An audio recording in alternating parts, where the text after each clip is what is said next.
YTN 뉴스 FM 강성범이야.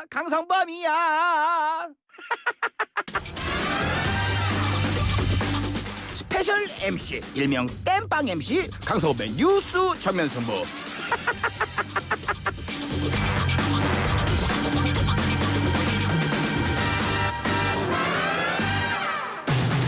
이동영의 뉴스 정면 승부. 안녕하십니까. MC 권한대행 강성범입니다. 정치에 관심 있는 분들은 다 아시는 건데 건방 좀 떨어보겠습니다. 박근혜 대통령 시절이던 2016년에 군납비리가 있었죠. 144억 원짜리 대북 확성기가 불량품이었습니다. 대표는 구속이 됐지만요, 관련 장교 2명은 무죄가 났죠. 왜 무죄가 났을까요? 이 둘만 관련된 게 아니어서 그런 건 아닐까요? 이 지긋지긋한 군납비리를 보면서 2004년도 한 군 법무관이 사성 장군 2명을 비리 혐의로 구속을 하고 옷을 벗긴 전대미문의 사건이 떠올랐습니다. 그 법무관 어떻게 됐냐고요? 잘렸죠.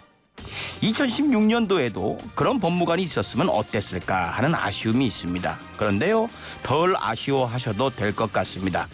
그때 그 법무관은요, 훨씬 더 큰 일을 준비하고 있거든요. 사성 비리 장군 2명을 날려버린 그 법무관이 누구냐고요? 다음 달 국회의원이 되는 최강욱 당선인입니다. 건방 좀 떨어봤습니다. 4월 22일 수요일 MC 권한대행 강성범의 뉴스 정면승부 시작합니다.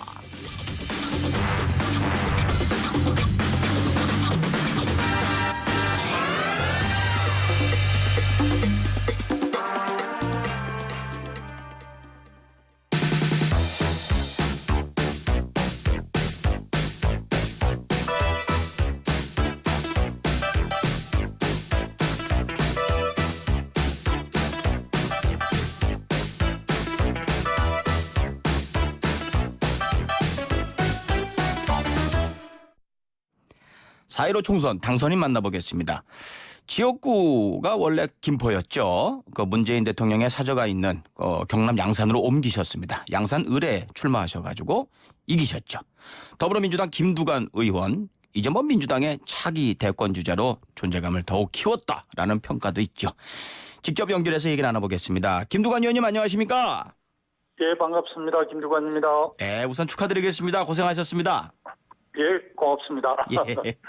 자, 당의 요청에 따라서 그 편하다기보다는 많은 지지를 얻고 있는 김포를 떠나서 험지로 가셨어요. 어떠셨어요? 예. 힘드셨죠? 뭐 경남으로 돌아온 저를 우리 양산 시민하고 도민들께서 품어주셔서 감사하고요. 네. 또 부산은 뭐 김영춘 장관이 맡았고 제가 경남 울산 선대위원장을 맡았는데요. 여하튼 뭐 행상 유지밖에 못해서 좀 반성하고 있고요. 여하튼 부울경의 보석 같은 낯선 후보들한테 참 많이 미안한 그런 느낌이 있습니다. 네. 사실은 그 김두관 의원님도 그 쫄깃쫄깃하셨을 것 같아요. 출구조사에서는 조금 뒤지는 걸로 나왔었어요. 근데 역전을 하셨습니다. 개표 사항 보시면서 어떠셨어요? 막판에 이제 보수 결집으로 흔히들 그냥 편하게 이야기하면 지옥에 다녀온 그런 심정이었는데요. 네. 사실 뭐 속으로는 유권자 여러분들께서 저에게 좀 승리를 안겨주시리라 이렇게 좀 믿음이 있었습니다. 제가 이제 경남에서 오랫동안 쭉 사회 활동하고 또 경남 도정도 하고 그렇게 해서 네. 오래 있었기 때문에 제가 어쨌든 경남 도민들에게 마음 빚도 많이 지었지만 또 도민들이 언젠가는 또 저를 따뜻하게 품어줄 것이라는 확신이 있었고 네. 이번에 양산에 돌아오게 됐는데 이렇게 좀 따뜻하게 시민들께서 저를 품어주셨죠. 예. 그러니까 출구조사에서 조금 지는 걸로 나왔는데도 전혀 걱정하지 않으셨다. 그거죠? 예, 뭐 그러긴 했는데 워낙 박빙이라 계속 새벽까지 잠 못 자고 지켜보신 분들한테 송구스럽죠. 예. 아무튼 고생하셨고 이제 뭐 또 열심히 일하셔야죠. 자, 보수 진영 일각에서 먼저 보수 유튜버들이 시작한 이 사전투표 조작서를 이제 그 미래통합당 의원들이 받아서 얘기들을 하고 있어요. 이 주장에 대해서는 어떻게 생각하십니까?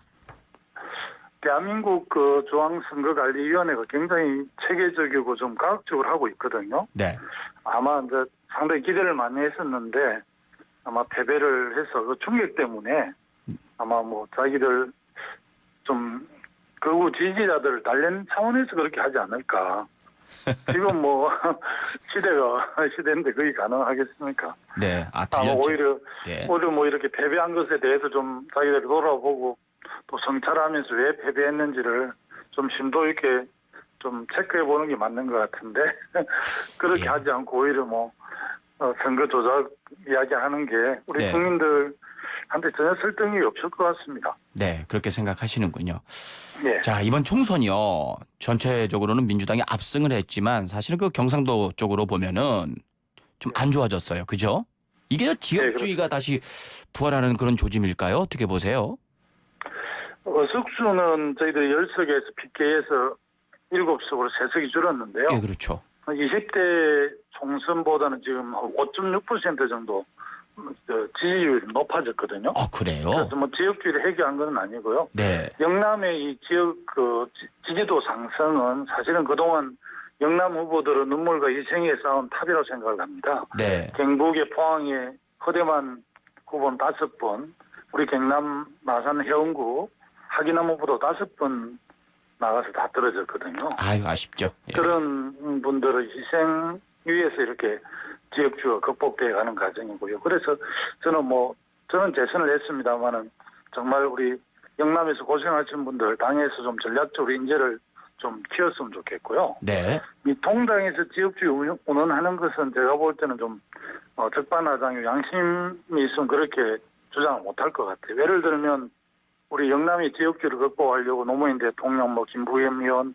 김영춘 의원 또 저를 비롯한 많은 분들이 지금 지역주의를 극복하려고 패배하면서도 싸워서 그런 성과들이 났는데 네. 호남 지역에 이번에 미래통합당에서 사실은 후보도 내지 못했고 그나마 지역주의를 돌파해 보겠다고 가서 한번 성공하신 분이 이정현 순천의 국회의원인데 네. 이번에 또 영등포로 옮겼고 또 정운천 농림축산식품부 장관도 이번에 비례한국당 대표로 들어갔더라고요. 그렇죠. 이게 호남 지역에서 더불어민주당 독점 구도를 깨겠다고 아무도 싸우지 않는데 어떻게 지역주의가 극복이 가능하겠습니까? 네. 영남은 그래도 저희들이 일관되게 그렇게 패배하면서도 싸웠기 때문에 지역주의가 극복된 거거든. 그래서 지금 이번에 국회의원 수는 줄었지만 득표율은 굉장히 상승했습니다. 네. 정말로 그 예전에는 뭐 호남이건 뭐 경상도 쪽이건 다 뭐 90% 80 몇 프로 이렇게 나왔는데 지금은 뭐 60, 70% 정도 이렇게 나오더라고요. 예. 예, 많이 희망적인 것 같습니다.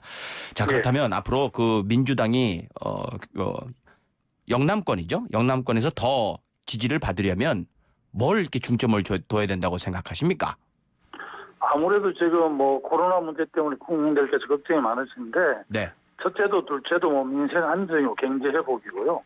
또 고용 유지가 매우 중요하지 않습니까? IMF 때 해고 둑이 무너져가지고 네. 엄청나게 이제 거리로 실직자가 나왔는데 이런 측면에서 어쨌든 부동산 소득 등 불로소득에 대한 세금을 매겨서 그런 부분에 대해서 규제하는 방안도 좀 연구해봐야 될 것 같고 단 불로소득이 어떤 것인지에 대해서는 우리 사회의 전체적 합의가 좀 필요하긴 한데요. 네.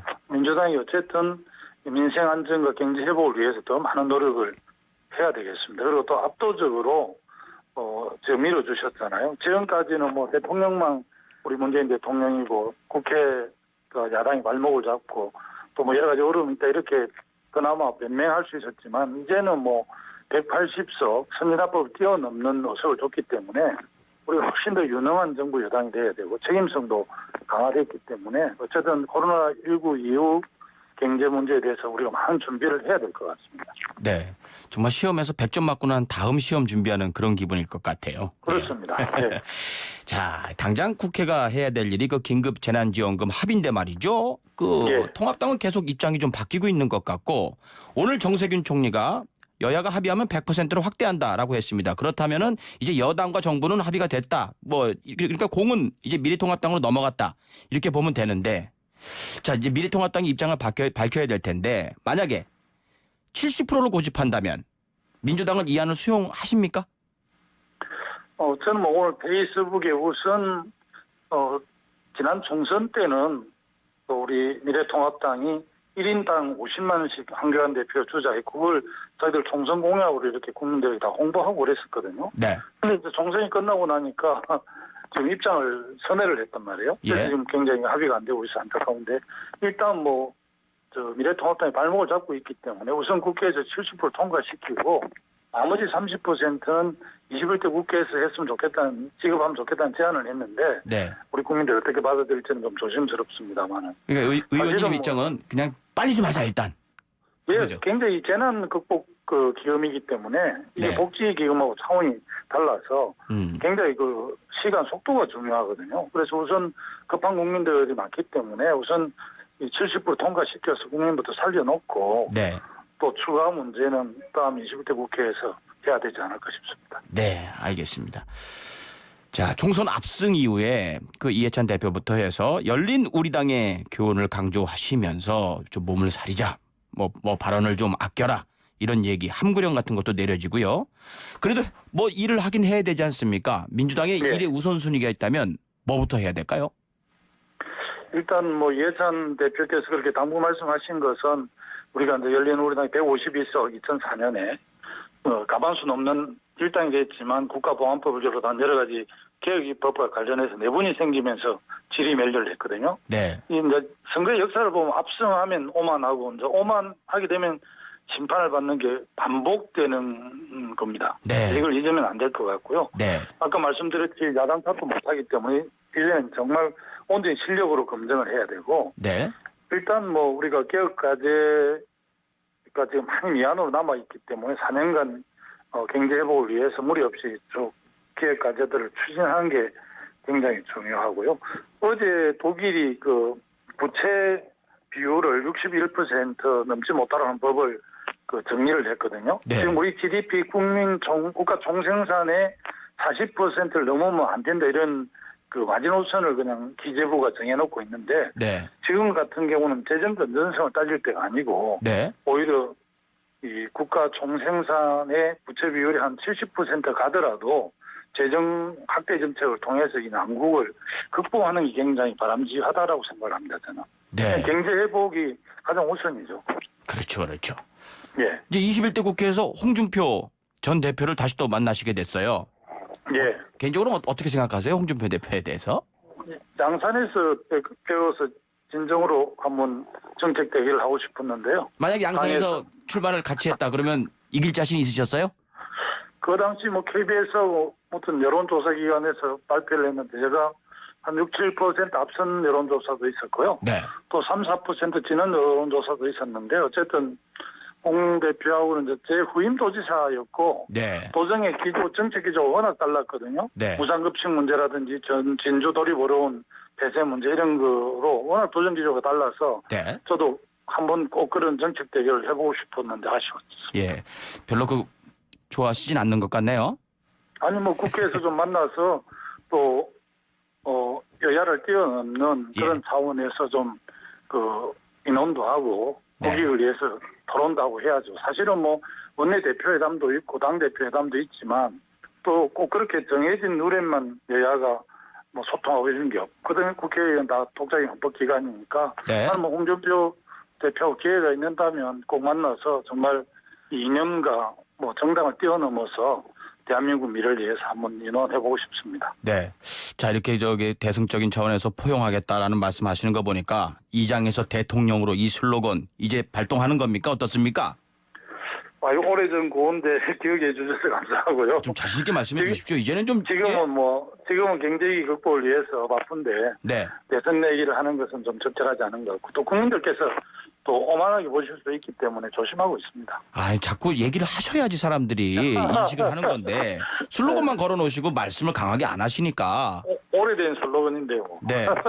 오래된 슬로건이니까 이번엔 좀 결정을 짓겠다 이런 마음 강하실 것 같아요.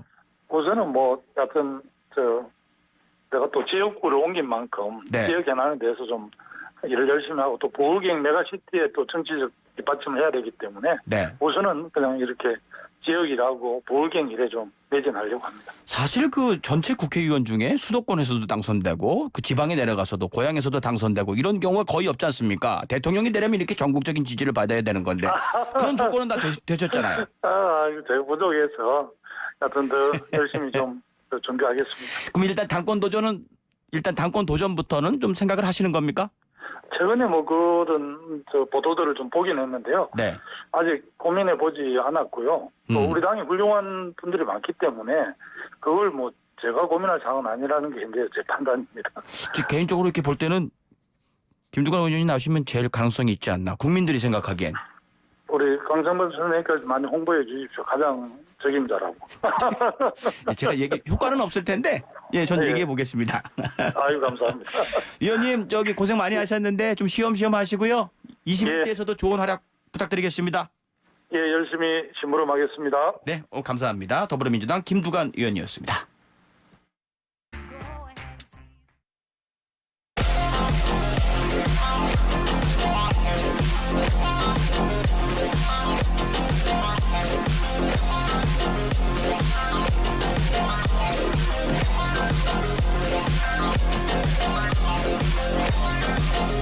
오늘 나온 뉴스들을 언박싱 해드리는 시간입니다. 기자 언박싱. 오늘은 오마이뉴스의 박정호 기자 나오셨습니다. 어서 오세요. 네, 안녕하십니까. 네, 네.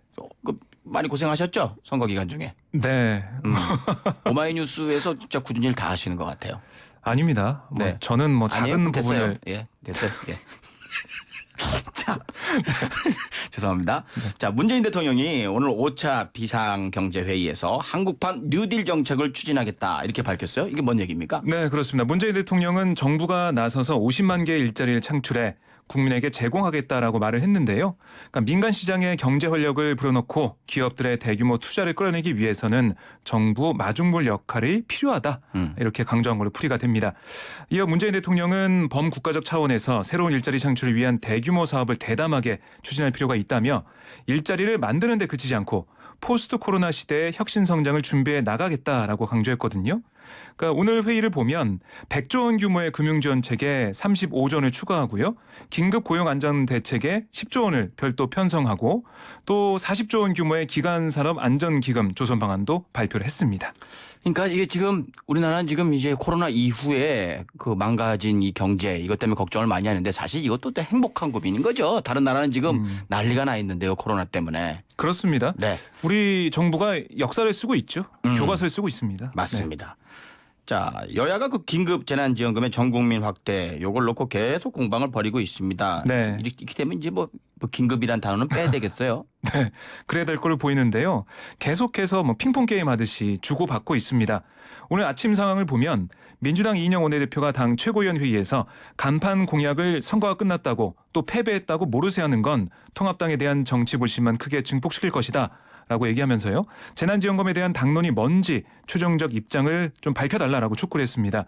그러니까 통합당의 공식 입장이 확인되는 대로 어떻게 할지, 그러니까 통합당이 100% 지급하자는 거에 계속 같은 뜻을 하고 있는지, 가지고 있는지, 아니면은 그 정부랑 그 의지가 같다고 했잖아요. 그러니까 이 소득하의 70%만 주는 걸로 생각하고 있는지 그걸 먼저 밝혀달라. 네. 그다음에 민주당 입장을 내겠다 이런 얘기였습니다. 여기에 대해 심재철 이 통합당 당대표 권한대행경 원내대표는 기자들과 만나서 이렇게 얘기했어요.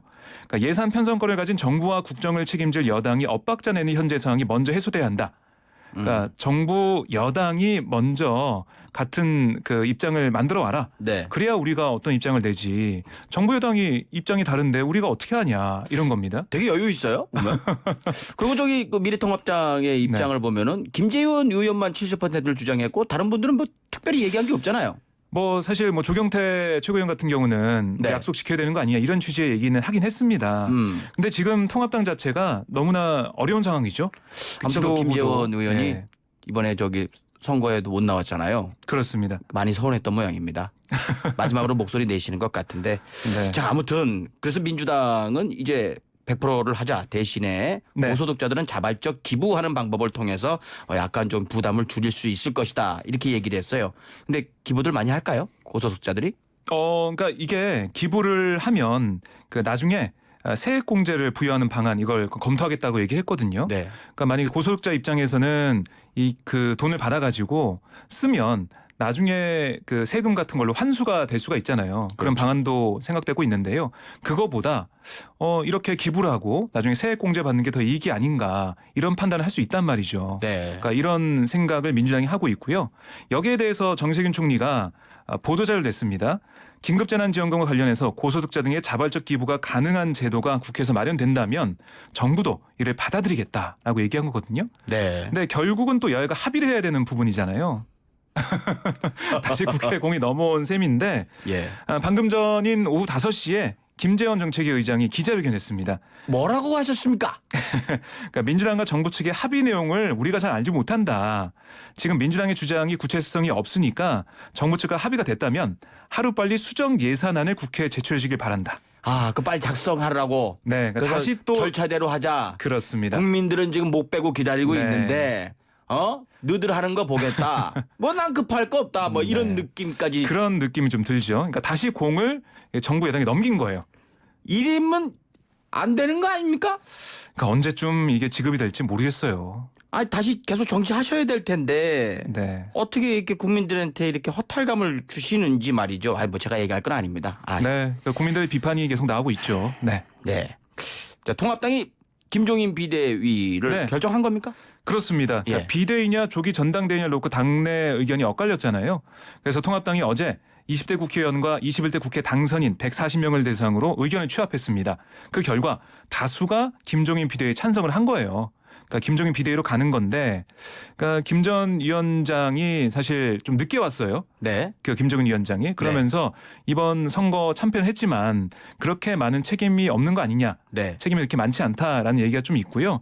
그 다음에 이 당내 인사보다 당 외 인사가 와야지 이 통합당의 문제점을 바로 볼 수 있고 어떤 게 문제고 어떻게 해결할 수 있는지 이걸 찾을 수 있다 이런 생각하는 것 같고요. 네. 또 김종인 위원장의 카리스마라고 할까요? 이런 부분 이것도 좀 많은 점수를 받은 걸로 보입니다. 네. 그런데 이 김 전 위원장이 만약에 비대위원장직을 수락한다면 활동 기한을 못 박지 않은 채 정권을 가지고 비대위 체제 운영 걸로 보이거든요. 네. 뭐 당내 대권주자들이 김종인 비대위 체제를 좀 어떻게 볼지 이것도 좀 궁금합니다. 네. 자, 중앙선관위가요. 극우 유튜버 채널 등이 그 총선 사전투표 조작 네. 요걸 얘기를 했었는데 이거는 절대로 있을 수 없는 일이다 이렇게 밝혔다고요? 그렇습니다. 여기에 대해서 강경 대응하겠다라고 얘기를 했는데요. 그러니까 이걸 보면 이렇게 얘기하고 있습니다. 그러니까 서울, 인천, 경기 등 일부 수도권 지역에서 민주당 후보와 통합당 후보 간 평균 득표 비율이 일정하다. 그러니까 63%대 36%의 비율을 보인다라는 게 일부 보수 유튜브 채널에서의 주장을 하고 있는 겁니다. 그렇죠. 그러니까 조작이 됐다는 거죠. 이걸 볼 때. 하지만 선관위에 따르면 서울, 인천, 경기 지역 사전투표에서 민주당과 통합당 후보들만으로 계산한 득표 비율 서울 평균이 63.95대 36.05, 인천 평균이 63.43 대 36.57, 경기 평균이 63.58대 36.42인데 근데 이게 민주당과 통합당 후보만 봤을 때 그런 거예요. 그렇죠. 근데 전체로 보면 무소속 후보랑 다른 당 후보가 있지 않습니까? 네. 이러면 달라집니다. 이걸 놓고 보면 그러니까 민주당 대 통합당 대 그 외 정당 그러니까 무소속 포함해서 쭉 놓고 보면 서울 평균이 61.31 대 34.55 대 4.14 그리고 인천 평균이 58.82 대 33.91 대 7.27 경기 평균은 60.68 대 34.76 대 4.56 다르잖아요. 완전 다 다르네요. 예, 그래서 선관위가 그런 주장, 조작됐다는 주장은 잘못됐다라고 얘기하고 있고요. 그러니까 조작이 됐으면 그 정식 절차를 밟아서 그 네. 문제 제기를 했으면 좋겠어요. 자꾸 이렇게 얘기 흘리지만 말고 말이죠. 이런 거 갖고 언제까지 끌 겁니까? 그리고 문제가 있으면 뭐 선거 다시 하든가 하면 되지 않습니까? 그렇습니다. 예, 보면 그리고 CCTV로 24시간 이 투표함을 촬영 중이고 이제 보관한다고 얘기했어요. 네. 다 볼 수 있다는 겁니다. 의심이 그러니까요. 생기면 다 볼 수 있으니까 이 사전 투표가 뭐 조작이 됐고 이런 것들은 말이 안 된다라는 게 선관위의 입장이고요. 근데 뭐 민경욱 통합당 그 의원 같은 경우는 이게 조작이 됐다. 이 투표함을 재개봉하고 뭐 이런 것들을 네. 실행하겠다 이런 얘기를 좀 하고 있거든요. 네, 그거 했으면 좋겠어요. 정말로. 그렇게 해서 네. 아닌 거가 밝혀지면 진짜 국민들 앞에 네. 사과하고 맞으면 선거 다시 하고 그렇게 했으면 좋겠습니다. 제 개인 생각입니다. 알겠습니다. 자, 김정은 얘기가 계속 나와요. 네, 트럼프는 모른다 그러고 그렇습니다. 모른다고 이렇게 딱 잡아 얘기하는 게 아마 그 편지를 받았다 그랬는데 편지 준 적 없다. 이게 좀 서운했나요? 네, 그러니까 제가 볼 때는 그 CNN 방송에 대한 불신이 또 있는 것 같고요. CNN 싫어하잖아요. 방송이 어제 보도를 했는데요. 여기에 대해서 아무도 그것을 확인하지 않았다. 그 방송 내용에 대해서요. 네. 그리고 CNN이 보도를 내놓을 때 그것에 너무 많이 신뢰를 두지 않는다라는 얘기도 했습니다. 그러면서 이 김정은 위원장의 건강 이상설과 관련해서 우리는 모른다. 그가 잘 있기를 바란다라고 얘기를 했는데 트럼프 대통령도 잘 모르는 그런 상황이라는 거고. 네. 근데 이게 태양절 그러니까 김일성 주석 생일에 나타나지 않았고 또 여러 가지 두음불출하고 있는 그런 모습 때문에 계속해서 보도가 나오고 또 그 보도를 물어서 또 다른 보도가 나오고 이렇게 하면서 불거진 거거든요. 네. 청와대는 어제에서 오늘도 북한 내부의 특이 동향이 식별되지 않았다는 입장을 내고 있습니다. 그러니까 지역에서 그러니까 원산에 있는지 다른 곳에 있는지 확인해 드릴 수는 없지만 지역 일정을 지방에 있는 건 맞다라고 보고 있거든요. 네. 그러니까 이게 계속 증폭이 되고 있는데 김정은 위원장이 뭐 트위터나 이런 걸 안 해가지고 얼굴을 드러내지 않는 이상 이거는 계속해서 이런 논란이 있을 걸로 보이고요. 네. 북한 매체의 공식 보도나 김정은 위원장의 공식 일정을 수행하는 모습이 나와야지만 또 해결될 수 있을 것으로 보입니다. 김정은 위원장이 트위터 같은 거 하면 웃기겠네요. 트위터 같은 거 하면은 바로바로 확인이 되겠죠. 오늘은 백마를 탔다. 네. 힘차게 달리는 나의 백마. 힘들진 않을까? 뭐 이런 거. 여러 가지 일상에 대한 얘기를 또 쓸 수도 있겠습니다. 트럼프 대통령과 트위터를 통해서 또 소통도 하고요. 네. 네. 자, 코로나19 얘기해보죠. 중앙재난안전대책본부가 생활 속 거리두기 집단 방역 기본 수칙 뭐 길어? 초안을 발표했어요. 어떤 내용입니까? 네, 그러니까 사회적 거리두기 이후 생활 속 거리두기로 이행할 때 회사나 학교, 사업장 등이 준수해야 할 방역 원칙을 담고 있는데요. 기본 수칙을 보면 공동체가 함께 노력하기, 공동체 내 방역 관리자 지정하기, 공동체 방역 지침 만들고 준수하기, 발열 확인 등 집단 보호, 또 방역 관리자에게 적극 협조 이렇게 5가지거든요. 네. 그러니까 이외에 이렇게 지금 기본 수칙을 먼저 내놨냐라는 걸 좀 알아보니까 생활 방역으로의 전환을 결정하기 전에 수칙을 공개하는 건 사회적 공론화 과정이 필요하기 때문이다라고 설명을 했습니다. 네. 그러니까 이게 기본 수칙이 나오고 이걸로 그냥 확정되는 게 아니고요. 정부 당국자와 전문가, 시민사회 대표 등으로 구성된 생활방역위원회 검토를 거쳐서 최종 확정이 되고 또 세부 사항들, 뭐 사무실, 대중교통, 음식점, 쇼핑시설, 결혼식장, 뭐 장례식장, 박물관 이런 것 세부적인 내용은 또 다시 결정할 예정입니다. 중요한 건 국민들이죠. 우리 알아서 잘할 국민들이니까 네. 예, 서로 잘하자고요. 그렇습니다. 자, 그리고 마지막으로 그 일본 아베 네. 총리가 그 전 가구한테 그 자그만 마스크 2개씩 줬잖아요. 그래서 예. 이물질이 나왔다고 합니다. 이건 뭐 논평할 게 아니고 한번 웃으면서 끝내죠. 시작. 수고하셨습니다. 네, 고맙습니다. 오마이뉴스 박정호 기자였습니다.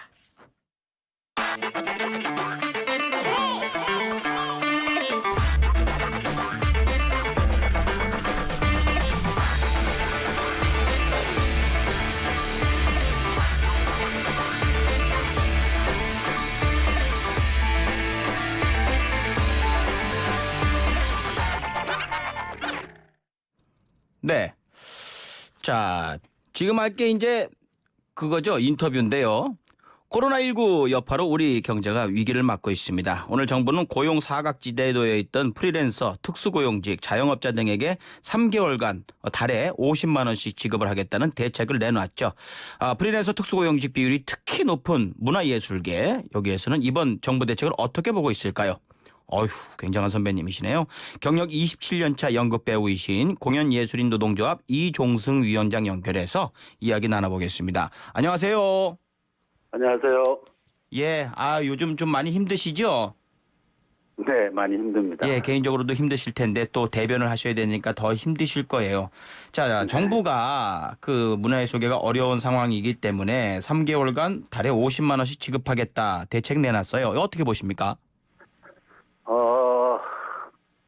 대책이라고 할 수 있을지 정말 의심스럽고요. 굉장히 실망스럽고 그리고 전형적인 어떤 공무원의 책상머리 행정이다라고 생각을 하고 있습니다. 네.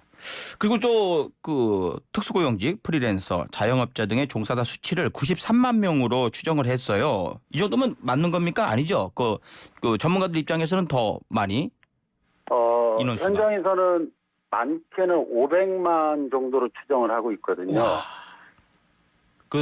나온 수치보다 5배가 넘네요. 그렇죠. 네. 자, 근데 중요한 거는 이렇게 수치가 잡힌 분들조차도 안 잡힌 분들이 굉장히 많이 계시는데 잡힌 분들도 3개월간 50만 원씩이면 이게 소득이 줄은 걸 또 입증을 해야 된다고 합니다. 스스로. 이거 어떻게 입증합니까? 그러니까요. 모든 지금 지원 정책이라고 나오는 것들이 예. 모두 당사자들이 얼마나 힘든지 그리고 직전까지 얼마나 일을 했는지 증명해라. 네가 그전보다 얼마나 힘들어졌는지 증명해라라고 해서 그것이 증명됐을 때 지원해줄게 이런 식으로 지원 대책이 나오고 있거든요. 그러니까요. 이건 말도 안 되는 거죠. 예. 자, 그러면은 방법은 구체적으로 어떤 게 있습니까? 저기 모르시는 이 공연예술인 분들 프리랜서들이 좀 아셔야 되니까 그 방법이 좀 알려주셔야 될 것 같은데요? 일단 전 국민 재난소득을 지급을 해야 되고 예. 기본적으로 한 달에 50만 원씩 세 달이라는 건 네. 그런 지원 정책을 짜신 분들이 그 돈으로 살 수 있는지 정말 궁금해요. 최소한 어떤 실업급여 수준도 아니고 네. 최저임금에 준하는 기준도 아니고 한 달에 50만 원씩 세 달이라는 건 어떤 계산법에 의해서 나온 건지도 잘 모르겠고요. 네. 수입이 그 사람들이 한 달에 50만 원씩 벌었던 사람들이 아닌데 왜 그렇게 계산이 나왔는지 모르겠습니다. 네. 그리고 저기 이 50만 원을 또 받으려면은 스스로 소득 줄은 걸 입증을 해야 된다. 요것도 어떻게 해야 될지 좀 막막하고 말이죠. 그렇다면 자 위원장님이 보시는 실질적인 대책 좀 제안을 좀 해주시죠. 일단 차별 없이 모두에게 지급하는 방식이 돼야 되고요. 네. 차별 없이 모두에게 지급하기 위해서 지금의 예산에서 하려다 보니까 50만 원이다라면 네. 어느 정도 이해하거나 수긍할 수 있겠어요. 그런데 그 중에서도 증명할 수 있고 소득이 어려운 사람들, 직전까지 일한 사람들만 뽑아서 골라서 5분의 1도 안 되는 수치에게만 지급한다라는 건 나머지 이 자영업자 뭐 프리랜서 특고들 예술인들 다 뭐 죽으라는 겁니까? 네. 저도 모두에게 차별 없이 즉각적으로 그리고 직접적으로 지원을 해야 된다고 생각을 합니다. 네. 그 또 뭐 이것저것 또 뭐 선을 두게 되면은 그 행정적으로도 힘들고 시간만 지체되고 말이죠. 그렇죠. 선지급하고 후정산 얘기도 많이 나오고 있잖아요. 그러니까요. 자, 아무튼 빨리 이 말씀을 좀 많이들 들으셔서 좀 해결이 됐으면 좋겠는데. 자, 문화예술인들은 문화체육관광부가 좀 주도적으로 나섰으면 하는 바람이 좀 있을 것 같아요. 아쉬우시죠? 뭐 아쉬운 정도가 아니라 대부분은 주무부처가 예술계를 버린 게 아닌가? 혹은 정말 이 사람들이 현장의 심각성을 느끼고나 있는가 싶습니다. 보건복지부, 노동부 각종 지자체에서 대책들이 나오고 있는데 문체부는 전혀 그런 내용이 없어요. 네. 현장하고의 대화도 지금 제대로 하지 않고 있고 문화예술인들을 위한 추경 예산조차도 올리지 않고 있고 네. 기존에 하던 사업들만 지금 인원수를 조금 늘려서 다른 예산을 조금 끌어다가 지금 지원이라고 하고 있는 실정입니다. 네. 또 독립영화협회에서도 오늘 입장문을 냈다고요? 네네. 예. 어떻게 진행이 되는 겁니까? 독립영화협회에서도 차별 없이 네. 즉각적이고 직접적인 지원을 해라라고 입장문을 냈고요. 네. 몇 가지 이제 영화인들이 요구하는 요구안들을 냈습니다. 그리고 지금 문체부나 이 정부 지원 대책이 너무 형편없기 때문에 각 예술계 노조들 혹은 단체들이 전부 입장문 내지는 성명서들을 준비하고 있고요. 네. 정말 갈 때까지 갔다라고 생각을 합니다. 기다릴 만큼 3달 이상 기다렸으면 네. 정말 죽을 만큼 기다린 거거든요. 정말로 다들 지금 문체부에서 나온 긴급 융자 빌려주는 돈으로 생활들을 하고 있는데 네. 더 이상은 버틸 재간들이 없습니다. 뭐 직장인들이야 뭐 유급휴가도 있고 뭐 여러 가지 지원도 있습니다만 정말로 문화예술인 프리랜서 같은 경우에는 진짜 수입이 제로가 돼버렸기 때문에 너무 심각한 상황인 것 같습니다. 뭐 대변만 해주고 계시지만 우리 이종승 배우께서는 본인 생계는 지금 어떻게 해결하고 계세요? 저도 지금 조금 전까지 청계천에서 막노동을 하다가 들어왔는데요. 예. 하루하루 일당 뭐 일을 찾아서 어떻게든 생계 유지를 하려고 하고 있습니다. 뭐 택배 알바도 하고 뭐 극장에서 셋업 알바도 하고 네. 하루하루 일당 뭐 노동도 하고 버티고 있습니다. 아유, 그 말씀하실 때마다 그 한숨부터 나오시는 모습이 좀 안타깝습니다. 저도 뭐 연극 전공을 해서 그 친구들이 많이 연극계에 있는데 지금 다른 배우들도요. 다 힘든 거죠, 지금.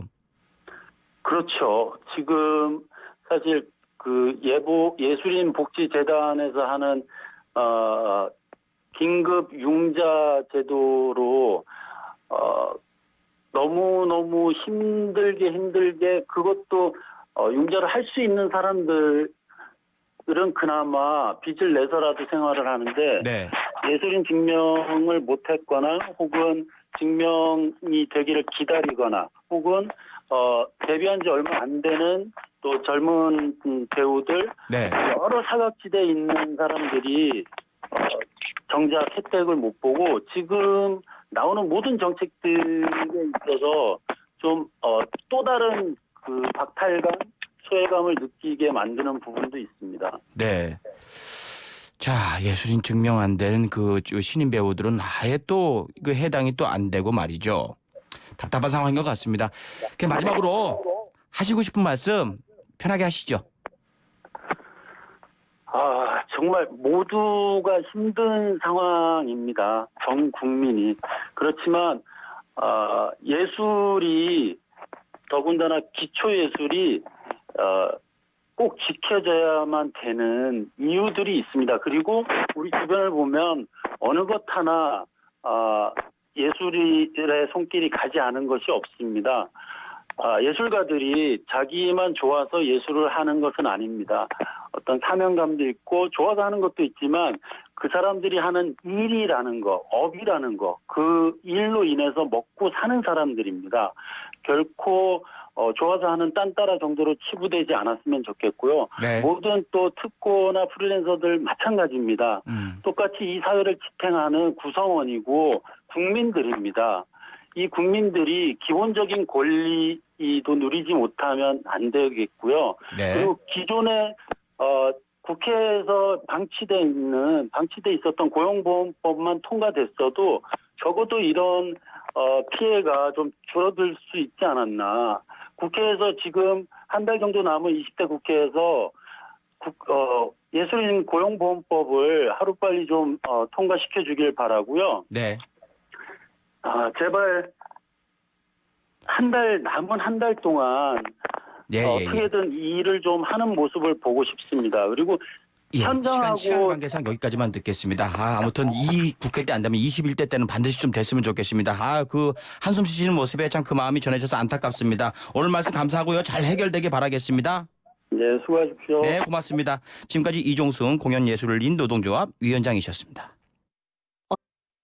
글쎄 안 들려 들을 뉴스 없어 아무 뉴스도 귀에 들어오지 않아 듣고 또 들어도 들을 뉴스 없어 만든 게 이프로야 이동영의 뉴스 정면승부 YTN 라디오 뉴스 정면 승부 상부 시작하겠습니다. 미래통합당이요. 위기에 빠진 당을 어떻게 재건할 건지를 두고 설문조사를 벌였는데요. 결국 비대위 체제 전환을 택했습니다. 위원장으로는 김종인 전 총괄 선대위원장을 꼽았는데요. 이게 큰 줄기는 잡혔지만 김종인 전 위원장의 수락 여부도 남아있고요. 이게 넘어야 될 산이 좀 있습니다. 미래통합당 조경태 최고위원 연결해서 말씀 나눠보겠습니다. 안녕하세요. 네, 안녕하십니까. 조경태 의원입니다. 네, 위원님. 당선 축하드리겠습니다. 고생하셨습니다. 아이고, 네, 감사합니다. 예. 자, 그런데 그 미래통합당 최고위원 가운데 유일하게 당선이 되셨어요. 근데 당에 들어가시면 편하게 기뻐할 수도 없으시겠어요. 그렇죠? 네, 먼저 저를 지지해 주신 부산 사하을 주민 여러분께 감사드리고요. 네. 어쨌든 전체적으로는 우리 미래통합당이 총선에서 국민적 지지를 얻지 못한 점에 대해서 네. 미래통합당 당원 여러분들과 국민 여러분께 죄송한 마음과 또 사죄의 마음을 담아서 말씀드립니다. 네. 더욱더 저희들 낮은 자세로 노력하도록 하겠습니다. 그렇죠. 그 중요한 건 이제 원인 분석이 잘 돼야 될 텐데 미래통합당이 이번에 좀 어려웠어요. 원인이 뭐라고 보십니까? 저는 미래통합당이 패배한 가장 큰 원인은 한마디로 네. 국민적 눈높이를 맞추지 못한 부분이 많이 있었고요. 그건 곧 겸손하지 못했다 이래 보고 있습니다. 네. 또 하나가 정부 여당의 비판만 많이 했지 제대로 된 대안 제시가 좀 부족하지 않았나 이런 생각을 합니다. 따라서 우리 미래통합당이 나아가야 될 방향은 무조건 반대만을 위한 그런 야당이 아니라 네. 정부 여당이 또 잘하는 부분이 있으면 또 적극적으로 협조를 하면서 또 잘못하는 부분이 있으면 대안을 제시하는 그런 합리적이고 실용적인 그런 정당으로 거듭나야 된다. 그런 입장입니다. 아유, 좋은 말씀이시네요. 자, 근데 당은 그 비대위 체제를 결정을 했습니다. 그런데 위원님께서는 그 조기 전당대회 쪽으로 말씀을 하신 걸로 알고 있는데 당의 결정 어떻게 수긍하십니까? 저는 뭐 민주주의자, 특히 의회 민주주의자로서 제 생각과 다르다 해가지고 그것을 무조건 반대하는 것은 저는 옳지 않다고 보고 있거든요. 네. 어쨌든 저는 개인적으로 정당이라는 것은 또 철학과 소신이 뚜렷해야 되고요. 또 자신들을 지지하는 또 지지하는 당원들이 있지 않습니까? 네. 그리고 당의 운명은 스스로 개척해 나가고 자생력을 기르는 것이 저는 옳다라고 봅니다만은 어쨌든 비대위로 가기로 결정을 했으면은 또 비대위에서 또 그 역할을 또 좀 잘 성실하게 수행해 주시기를 저는 바랍니다. 네.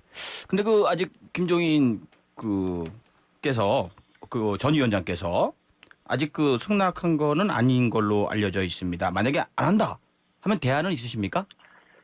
네, 뭐 어쨌든 김종인 상임위원장이 해주시면 참 좋을 것 같고요. 만약에 네. 안 하신다면은 또 당내에도 얼마든지 좋은 하실 분들이 계신다고 저는 보고 있거든요. 네. 그래서 이번에 비대위는 총선 패배에 대한 원인 분석과 또한 그 총선 패배에 대한 여러 가지 복잡한 부분을 좀 수습해내는 수습 비대위의 성격을 저는 지녀야 된다 이런 입장이고요. 네. 나아가서 당을 좀 더 정상화 시켜내는 데 있어서 좀 더 발빠르게 비상대책위원회에서 그런 역할을 좀 해주셨으면 하는 바람입니다. 위원님도 이제 하실 때 되시지 않으셨어요? 아니 왜 감사합니다. 자꾸 제가 볼 때는 제가- 충분히 자격이 있으신 거 건방진 말입니다만은. 네, 아이고 정말 가분한 말씀 주셔서 감사하고요. 아유 과분하긴요.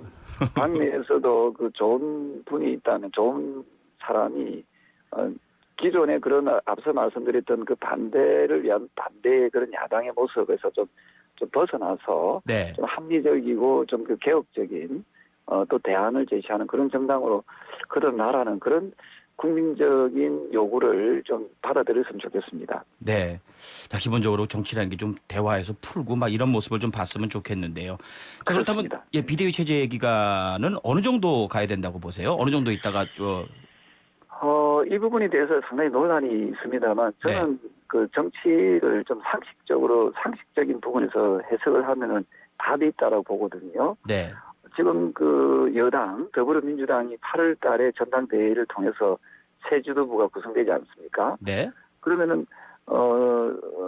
야당인 미래통합당이 한 9월 10월쯤에 늦어도 9월 10월쯤에는 새 지도부를 구성하는 게 좋겠다는 생각을 합니다. 네. 예, 그래서 비대위가 그 기간까지 좀 최선을 다해서 우리 당을 조금 정상화시키는데 수습하는데 좀 앞장서 주셨으면 바람입니다. 근데 방금 8월 전당대회를 말씀을 하셨는데요. 김종인 전 위원장은 대선까지 정권을 달라 임기에 제한을 두지 말자 이 말씀하셨단 말이죠. 이건 어떻게 되는 겁니까?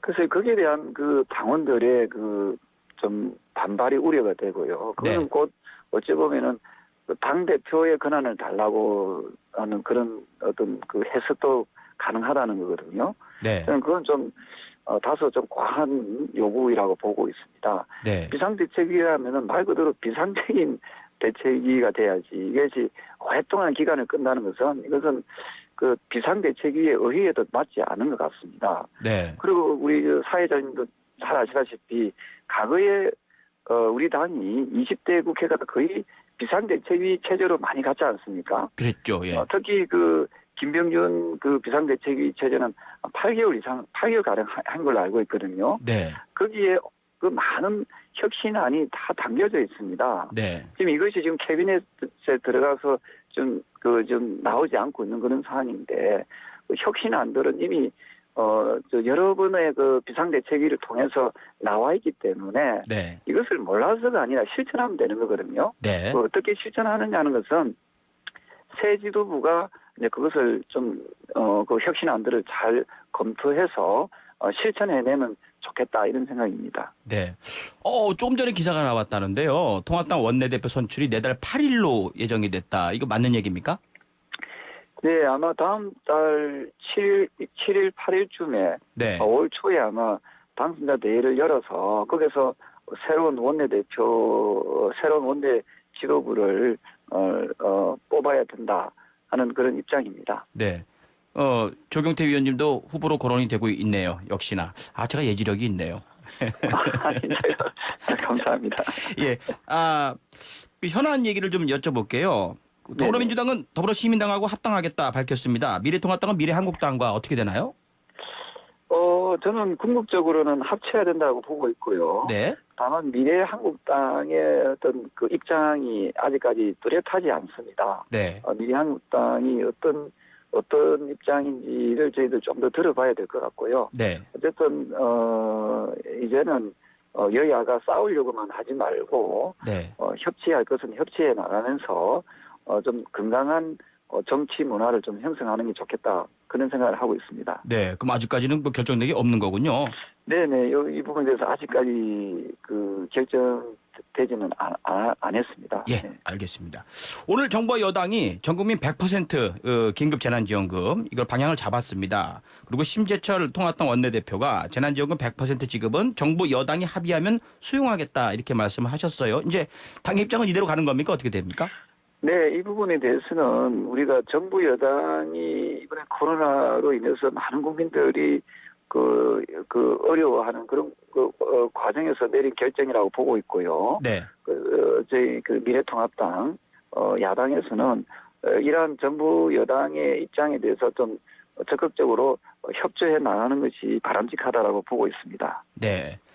자, 보수 진영 일각에서 주장하고 있는 이제 사전 투표 조작설이요. 이거 유튜브로 시작이 돼가지고 이제 의원님들도 나서기 시작했어요. 어떻게 생각하세요, 조경태 위원님? 저는 일부 이제 낙선한 지역 같은 경우에는 여러 가지 해석들이 있거든요. 네. 그러면은 그 부분에 대해서 우리가 보통 청와대도 보면은 20만 명의 숫자가 넘으면은 또 답변할 의무가 있지 않습니까? 네. 그렇듯이 이러한 부분에 대한 의혹이 있다면은 의혹에 대한 사실 여부에 대해서만 확인해 주면 좋겠다는 생각이고요. 네. 이것을 너무 지나치게 확대 해석하는 것은 좀 그거 역시도 좀 자칫하면은 또 다른 분란을 일으킬 수 있기 때문에 네. 하여튼 사실 여부에 대해서만 제대로 확인되는 것이 좋겠다 이런 생각을 합니다. 근데 저도 그렇습니다. 이렇게 의혹이 만약에 진짜 뭐 사실로 믿고 계시다면은 그거를 어떻게 확인하는 방법을 좀 마련을 하셔갖고 제안을 네. 하셔서 정말 전 국민이 보는 그 가운데 좀 확인하는 것도 필요하지 않는가 저는 그렇게 생각이 들어요. 그렇습니다. 잘못된 그러니까 이게 요즘에 보면은 이게 사실이 아닌 부분이 팍 떠도는 경우들이 많이 있거든요. 네. 그런 부분들은 우리 사회적 혼란을 조금 초래할 수도 있기 때문에 네. 각 후보자들이 자신들이 궁금한 사항이 있으면은 거기에 대해서 사실 여부에 대해서 조금 더 확인하는 그런 절차 그런 부분이 있으면은 이런 혼란들은 많이 완화되지 않겠나 이런 네. 생각을 합니다. 그렇죠. 단순하게 그냥 조작이다 이 말씀을 하지 마시고 정말 구체적인 사례나 이런 거 증거를 딱 가지고서 말씀을 하시면은 일이 빨리 진행이 될 텐데 말이죠. 아, 국민들 입장에서는 좀 희망적으로 이제 좀 그거 됐으면 좋겠는데 이런 게 좀 답답한 것 같습니다. 그런 말씀드리지만 저희 야당이 많이 부족해서 국민적 신뢰와 지지를 획득하지 못한 부분에 대해서 다시 한 번 더 머리 숙여 사죄드립니다. 저희 당이 걸어날 수 있도록 앞으로 더욱더 매진하고 노력하도록 하겠습니다. 그렇게 말씀하시니까 제가 죄송하잖아요. 자, 하나만 더 여쭤보겠습니다. 미래통합당도 재난지원금 100% 지급에 찬성한다는 말이셨던 겁니까? 그렇다면 의원님 의견은요? 네네네. 예, 그렇다면 그 국회에서도 통과되면 국민이 지급되는 데는 문제 없는 거죠, 국민들에게. 긴급 재난인 것만큼 하실 거면 빨리 좀 대책을 세워주셨으면 좋겠는데요. 최고위원이 이제 당선인이 조경태 위원밖에 없으시니까 좀 목소리를 크게 내주셨으면 좋겠는데요. 네, 앞으로 그 국민들께서 바라는 그런 정치를 우리 야당이 좀 더 힘있게 좀 더 적극적으로 노력할 수 있도록 그동안 국민 여러분께 좀 실망 끼친 점을 좀 만회할 수 있도록 최선의 노력을 다하겠습니다. 네, 아까 그 좀 전 시간에서도 우리 예술인 분들 그리고 저 프리랜서 분들 너무 힘들다. 일단 그런 분들은 지금 당장 굉장히 급한데 빨리 좀 여야가 합의해서 해결이 됐으면 좋겠습니다. 그렇습니다. 예, 빨리 원포인트 국회를 열어서라도 이러한 부분들이 빨리 해결이 될 수 있도록 여야가 힘을 모을 필요가 있다고 봅니다. 네, 알겠습니다. 자, 조경태 의원님 축하드리고요. 그리고 앞으로도 21대에서도 좋은 활약 부탁드리겠습니다. 고맙습니다. 네, 감사합니다. 요가 함께합니다.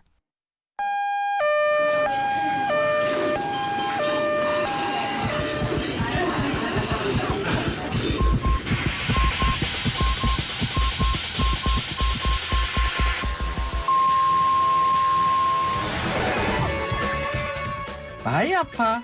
안 아파. 안 아픈 대한민국!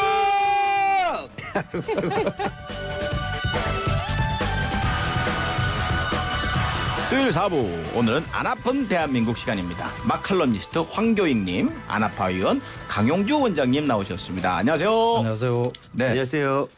총선 끝나고 첫 시간이신 거죠? 그렇습니다. 예, 우리 강용주 원장님은 이동영이 앉아 있는 줄 알고 인사하셨다가 급히 얼굴을 돌리시는 그런 모습. 깜짝 놀랐습니다.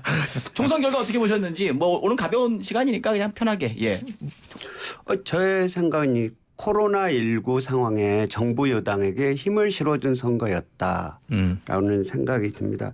아마 지금 코로나19로 된 경제적 위기나 사회적인 여러 가지 문제들 우리가 경험하지 보지 못한 미중의 사태지 않습니까? 네. 그래서 앞으로도 더 잘 국민들의 삶과 그리고 국민들의 희망을 더 해결해 주는, 특히 문재인 정부의 5대 국정과제 중에 하나가 내 삶을 책임져 주는 나라거든요. 네. 그래서 지금 코로나19 같은 경우는 가장 그 부분, 내 삶을 책임져 주는 그런 경제 문제를 잘 해결해 주는 그런 바람을 실어서 이번 선거를 한 게 아닌가 그런 생각이 듭니다. 네.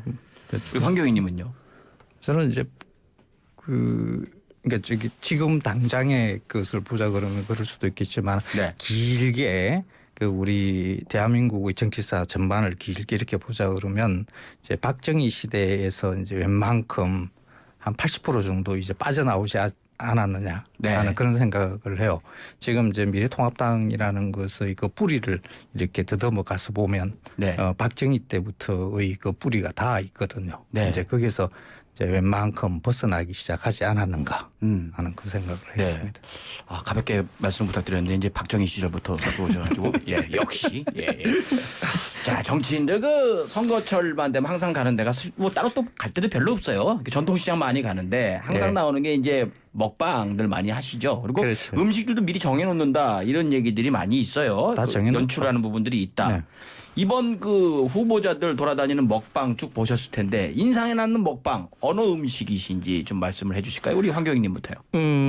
뭐 여러분들이 하셨는데 그 황교안 대표가 그 성균관대 그 앞에 몇몇 황교익님하고 황교안 대표님하고는 몇촌 사이십니까? 전혀 관계 없습니다. 한 20초는 되시지 않나요? 전혀 관계 없습니다. 없으세요? 제가 저 황교안 대표를 예전에 그 평창 동계올림픽 때 우연히 만날 기회가 있었어요. 네. 예, 그래서 버스 같이 옆자리에 앉아가지고 옆자리에. 예, 한 15분, 20분 정도 대화를 나눴어요. 네. 그러니까 집안의 수로 어떻게 되는가 예, 부터 이제 따져봤죠. 예, 그렇죠. 그랬더니 멀어요.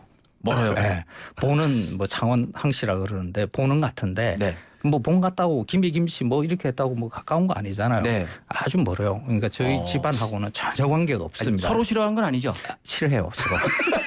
아직 이게 족보로 따지면 가까운 사이일 수 있는데 일부러 예. 멀다고 막 하는 것 같아요. 아니, 제가 그렇게 정치적 거리두기를 하시고.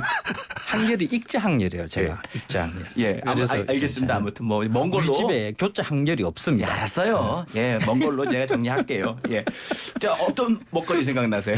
그래서 황교안 대표가 거기서 분식집에서 음식을 드시는 거, 뭐 어묵도 드시고, 아, 그 먼 분 얘기하시는 거죠, 지금? 예, 예. 다음에 뭐 떡볶이도 드시고 이러는데, 그러니까 어묵 드실 때도 이거 어떻게 찍어 먹는지 간장 사용법을 모르더라고요. 그거보다 더 재밌었던 게 떡볶이를 드시면서 우리 그 요지라고 보통 이야기하죠. 예. 그 이쑤시개. 이쑤시개. 뭐 예. 그거 가지고 이렇게 떡볶이를 하나 잡고 네. 이렇게 떡볶이를 찍어서 먹잖아요. 네. 근데 이분은 그 요지를 네. 두 개를 들고 네. 젓가락처럼 이렇게 사용을 하시더라고요. 아, 저 그거 못 봤어요. 그래서 야, 저렇게 사용할 수도 있구나. 네. 그래서 길거리 음식을 거의 드셔보시지 않았던 것이 이렇게 티가 나는 거죠. 네. 그러니까 정치인들이 사실 이런 음식 먹을 일이 거의 없죠. 예, 그래서 이제 뭐 먹는 척 하는 거죠. 그냥. 황교안 님도, 네. 황교안 님이 한다. 황교익 님도.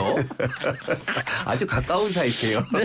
자꾸 읽지 마세요, 이제. 황교익 님도 떡볶이하고는 좋지 않은 추억이 있지 않습니까?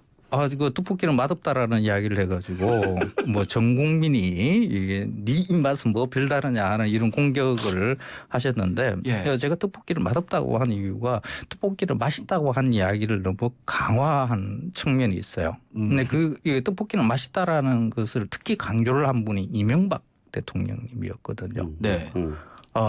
이명박 대통령이 왜 그때 떡볶이는 맛이다, 떡볶이를 세계화할 수 있다, 떡볶이 페스티벌 열고 하고 막 이런 걸 했어요. 그때 왜 그랬느냐 하면 네. 쌀이 남아 돌았거든요. 그때까지 그러니까 그 이전 정부까지만 하더라도 우리가 쌀을 북한에 많이 퍼줬어요. 네. 그 인도적 차원에서 네. 쌀이 남아 돌아가니까 우리는. 근데 쌀이 외국에서 우리가 가져와야 되는 의무 수입량도 있고 네. 국내 쌀만 가지고도 그 자급률이 넘어가고 네. 창고에 쌓였어요. 예. 그 북한의 이명박 대통령은 이제 북한에 안 주겠다, 부주기 그만 딱 이러니까 쌀이 남아 돌아가는데 이걸 가지고 어떻게 처분을 해야 될 거 아니에요. 네.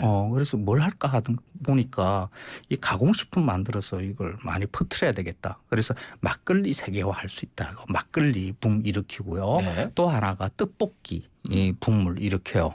그래서 남아 돌아가는 쌀을 처분하기 위해서 이 두 개를 가지고 이렇게 붐을 일으켰거든요. 그래서 사실 그게 긍정적으로 우리 경제나 뭐 이런데 국민 건강에 도움을 줄 수 있는 일이면 뭐 괜찮다라고 저는 생각을 해요. 네. 그런데 이게 떡볶이는 사실 그렇지는 않아요. 떡볶이 같은 경우에는 맵고 달고 짜고 하는 사실 정크푸드거든요. 네.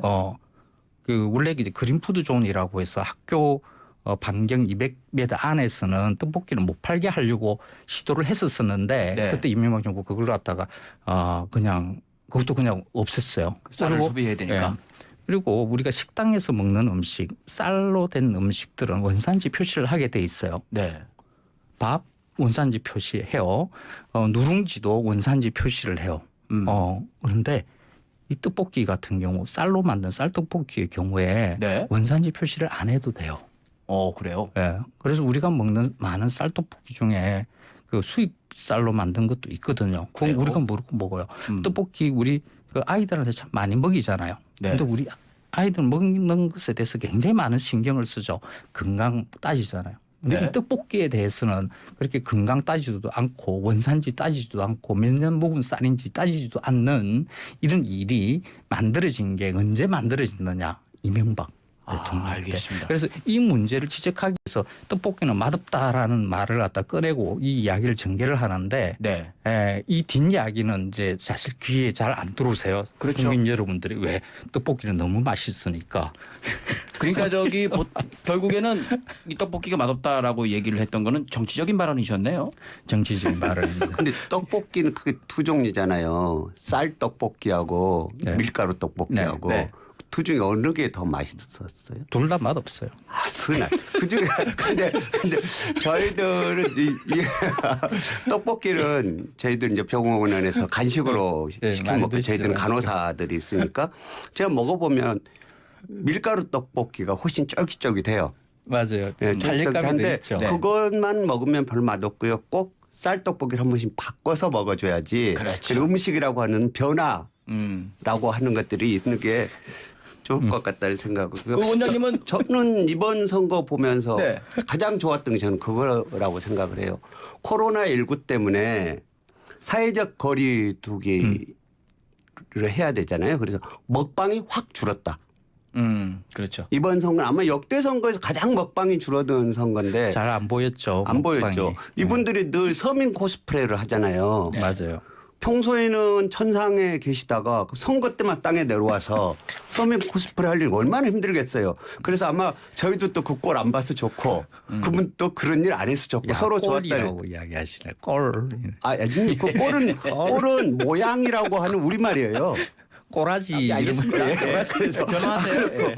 근데 저는 이번에 본 것 중에서는 김부겸 의원이 대구에서 국밥 먹는 사진에 제 페북에 올린 걸 봤거든요. 네. 근데 정말 음식을 먹는데 우리 그냥 국밥에 푹 빠져가지고 땀 뻘뻘 흘리면서 먹는 거 보기만 해도 맛있다. 이게 네. 그 김부겸 의원이 그 올린 그 사진은 그 먹방으로 연출된 사진이 아니라 실제로 이렇게 국밥을 먹는 걸 옆에 보좌관이 찍어서 이렇게 SNS에 올린 것 같아요. 네. 그래서 그 포즈도 원래 이제 그 먹방의 포즈가 있어요.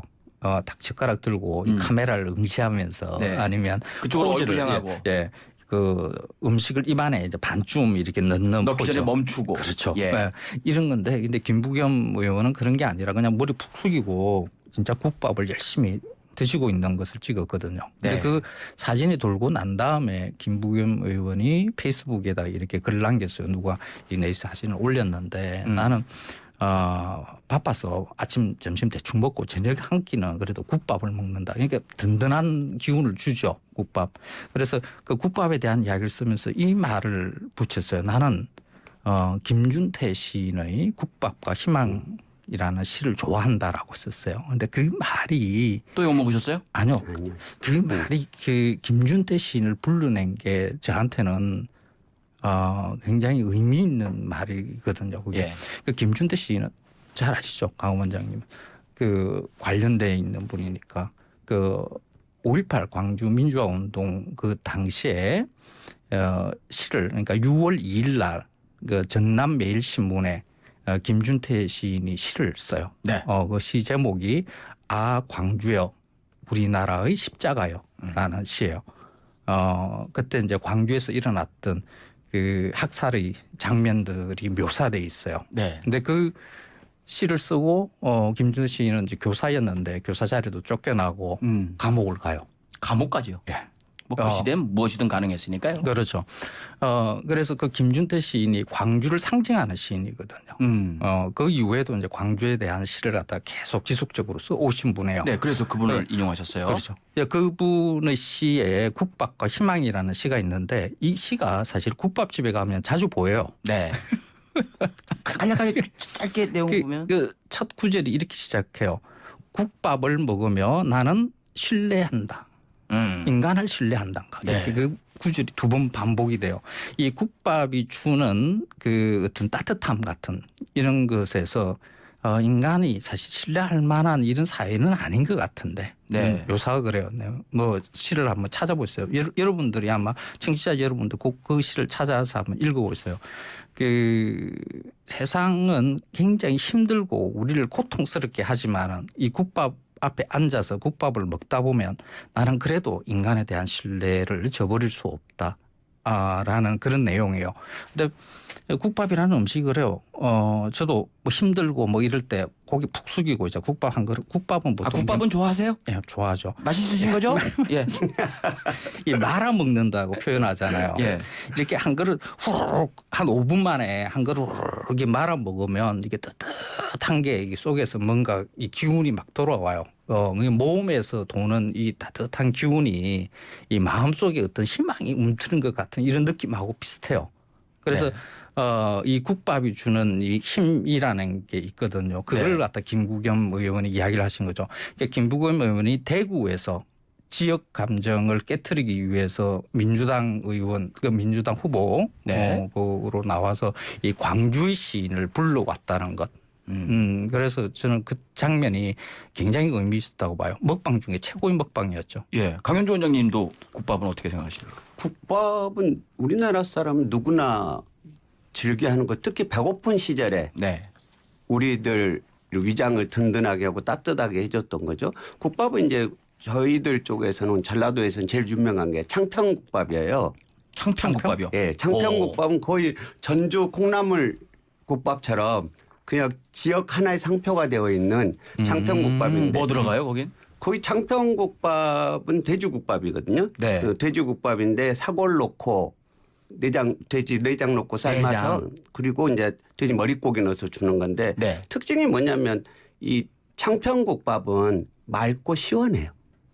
먹고 나면 시원해서 저희 어머니는 야 그거 국밥에다 물 탄 것 같은 거 왜 사 먹으러 다니냐 이러실 정도로 국물이 맑군요. 네, 국물이 맑아요. 아주 예. 맑아서. 그런데 이제 그 창평국밥 같은 경우는 창평장이 5일장, 10일장이에요. 우리가 네. 27장, 37장 하는데 이거 50장인데 네. 50장이 그 창평 장날에 먹던 국밥이어서 창평 시장국밥이라고 그렇죠. 네. 근데 전라도 사람들은 특별히 국밥을 즐겨하는 편은 아닌데 저 순천 쪽하고 이 창평 쪽만 국밥을 먹는데 특히 창평국밥은 맑고 개운한 국밥인 거죠. 네. 그 전라도 쪽에서는 뭐 국밥을 별로 좋아하지 않는다는 말 안에는 옛날에 전라도 사람들은 잘 살았거든. 뭐 이 말이 포함되어 있어요. 국밥은 좀 힘든 사람이 먹는 음식이었습니까? 유래가 어떻게 돼요? 원래 이제 국밥이라는 게 그 우리 한국인의 음식 구조는 밥 반찬 국으로 구성이 돼 있잖아요. 예, 예. 그러니까 딱 차려서 제대로 먹어야 되는데 뭐 바쁜 일이 있다든가 사람이 많이 모인다든가 시장 같은데 이런 데에서 식기가 제대로 마련돼 있지 않은 상태에서 손님을 많이 맞아야 된다든가 이럴 때는 밥 위에 그냥 반찬만 올릴 수 있어요. 그러면 그걸 비비면 비빔밥이 되고요. 네. 밥 위에 국을 갖다가 말아버리면 이 국밥이 되는 거죠. 그러니까 패스트푸드라고 할 수가 있어요. 네.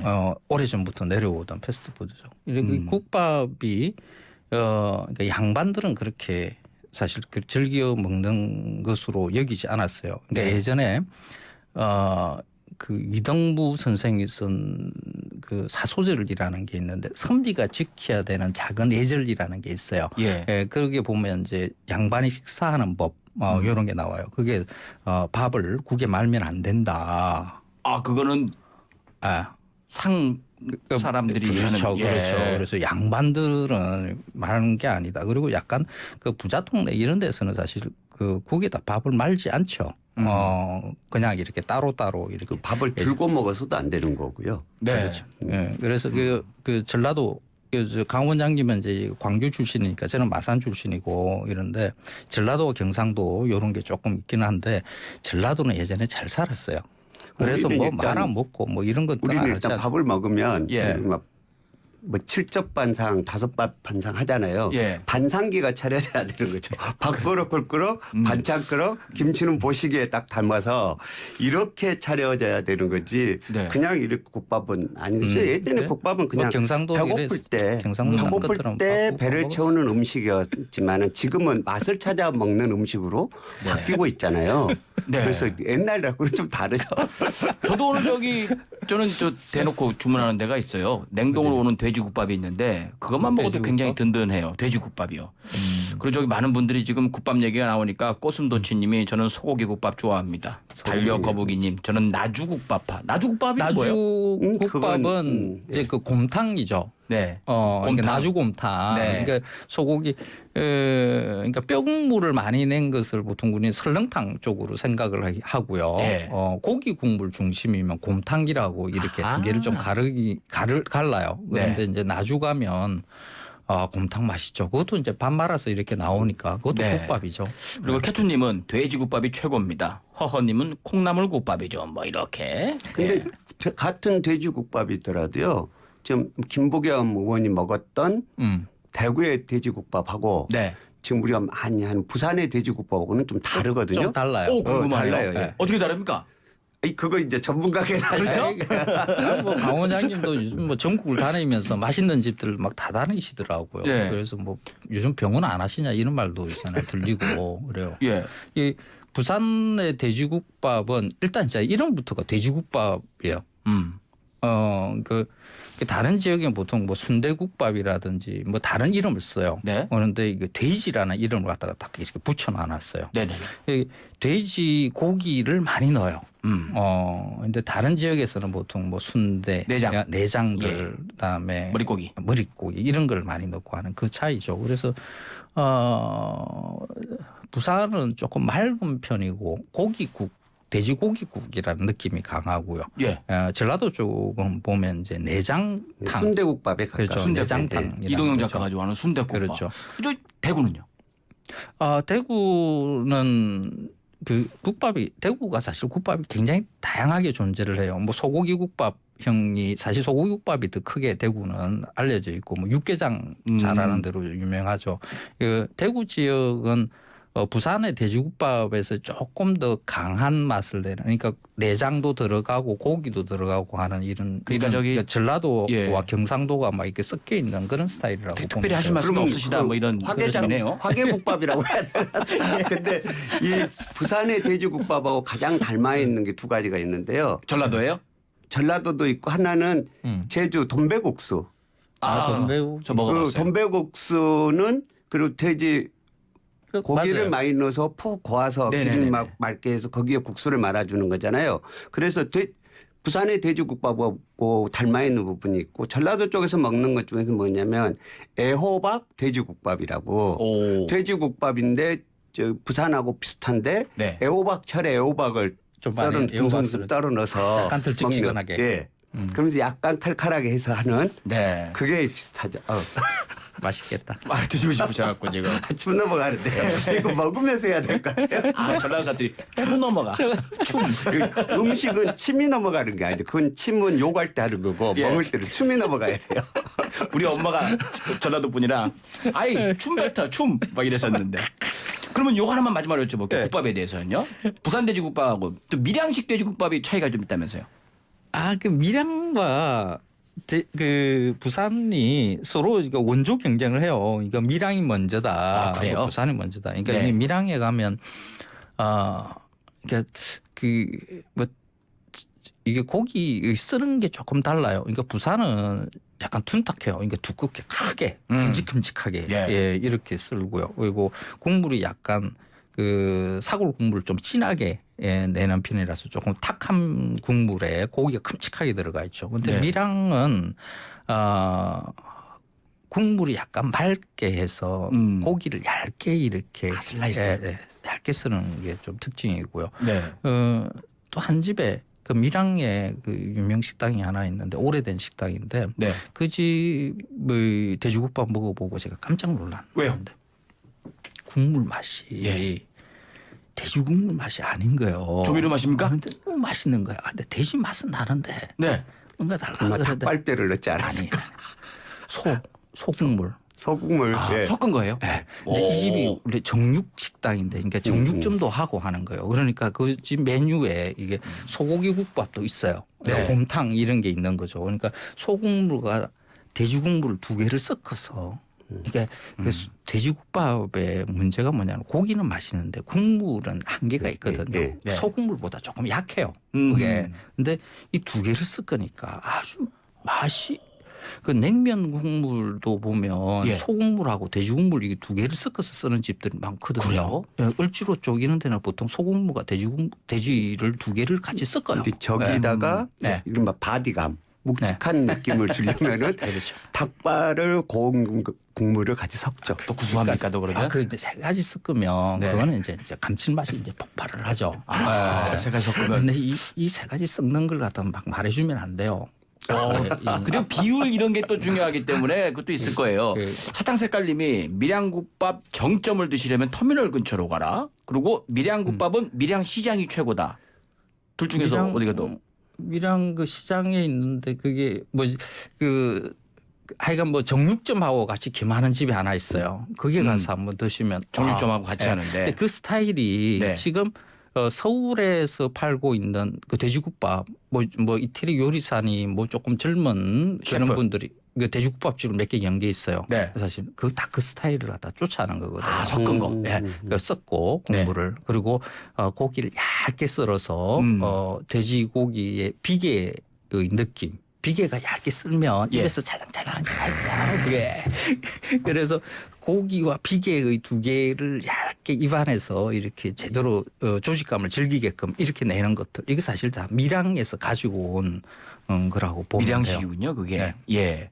자, 8829님이 설렁탕이랑 곰탕이랑 대체 무슨 차이인가 했는데 황교익 씨 덕분에 오늘 확실히 알았습니다. 그런데 그게 보편적인 분류고요. 제가 네. 이야기한 거는. 음. 그러니까 원래 원류로 보자 그러면 같아요. 네. 원류로. 자, 그럼 이걸로 넘어가 볼까요? 국밥에서 넘어가 가지고.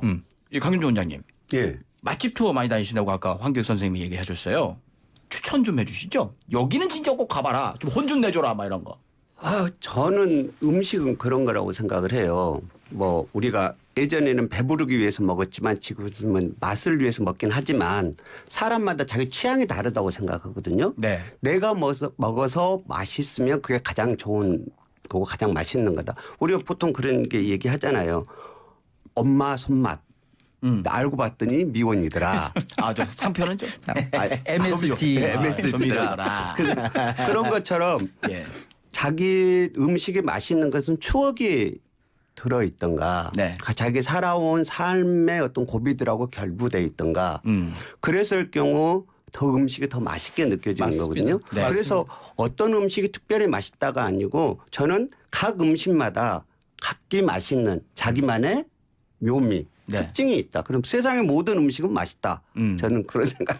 그게 이런 거예요. 그러니까 이거 일반에 그러니까 이게 비전문 영역에 있는 분들은 그렇게 참 편해요. 그러니까 야, 입맛이라는 게 다 지각각이잖아. 우리 어머니 맛이 그냥 그게 최고고. 그러니까 네. 우리 어머니의 숫자만큼 세상은 맛있는 음식이 많은 거야. 네. 하고 이렇게 아주 편하게 이야기해요. 그런데 저는 이 명색이 직업이 마클럼리스트잖아요. 그렇죠. 굽히지 않는. 그렇죠. 이게 음식에 대해서 욕 먹어도 계속 얘기하는. 그렇죠. 뭐 떡볶이 맛없다. 떡볶이 맛없을 리가 없죠. 어릴 때부터 늘 먹어왔는데. 그만하세요. 본인을 위해서. 안 좋아해. 그만하세요. 아니 그 직업이 그런데 어떻게 해요? 직업이 그런데 이게 맛있는 것 보통 셀럽은 사람들이 좀 안 좋아하는 것 같으면 좀 이렇게 감추고 막 하는데 왜 더 들이대십니까? 아니 그게 내가 뭐 나도 있잖아요. 이 직업이 저렇게 아니었으면 나도 있잖아요. 저렇게 하셔야지 많아요, 저도. 클릭수가 올라가고 뷰수가 올라가겠다. 아니 안 그렇지 않다니까. 욕만 먹어요. 아, 저기 너튜브 구독자도 별로 없으세요. 아, 좀 참고 좀 사람들 좀 둥글둥글하게 좀 사세요 좀. 아, 이게 참지를 못하죠 그렇게 사람이. 저는 요즘 이제 강성범 씨가 더 걱정해요. 저야 있잖아요. 뭐 정치적인 의견 뭐 이게 뭐 이렇게 강하게 이야기하는 것으로 뭐 이렇게 용복은 이제 한 2년 돼 가지고 이제는 면역이 생겼어요. 그런데 이제 강성범 씨는 지금 이제는 그 어떻게 사시려고 있잖아요. 저 괜찮아요? 저 진짜 괜찮아요. 집사람 얼굴이 안 좋아서 그렇지 저는 괜찮아요. 예. 죄송합니다. 쓸데없는 얘기를 또 했네요. 자, 그러면 요 얘기는 또 시간이 부족한데 짧게 좀 얘기해 주세요. 4월 이건 꼭 먹어라. 자, 우리 저기 원장님부터요. 저는 쭈꾸미 먹어라. 네, 쭈꾸미 아주 좋고요. 머리에 알차. 예. 봄 쭈꾸미, 가을 낙지잖아요. 네. 쭈꾸미 먹고 그 다음에 꼭 먹고 싶은 것은 미더덕이죠. 네. 미더덕. 제 고향 바다에서 나옵니다. 바다에서 대부분. 나는 더덕. 우리가 지금 평소에 먹는 것은 미더덕 아니잖아요. 네.